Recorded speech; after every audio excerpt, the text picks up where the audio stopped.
তো আজ আমরা বানাতে চলেছি ক্যারামেল পুডিং। তার জন্য এই উপকরণগুলি লাগবে, যেগুলো নিয়েছি: আমুলের দুধ লিকুইড, ভ্যানিলার কাস্টার্ড পাউডার, চিনি এবং জল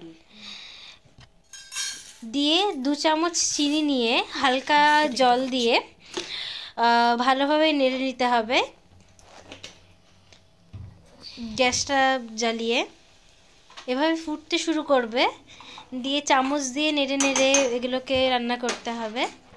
দিয়ে কিছুক্ষণ পর দেখা যাবে যে এরকম একটা ব্রাউন কালারের ক্যারামেলের মতো কিছু একটা জিনিস উৎপন্ন হচ্ছে। দিয়ে এখানে নিয়ে নিয়েছি দুধ, 2 কাপ মতো নিয়েছি।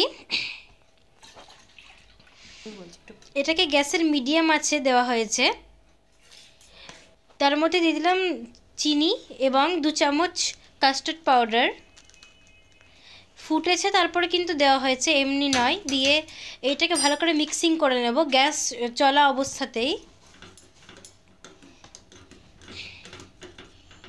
যেভাবে দেখানো হচ্ছে স্ক্রিনে সেভাবে।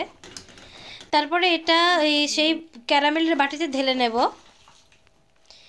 এটা বেরিয়েছে ক্যারামেল থেকে। দেন দেখতে পাচ্ছ এটাকে রেখে দিলাম ফ্রিজে। দিয়ে এটা লাস্টে হয়ে গেল একটা ভালো পুডিং।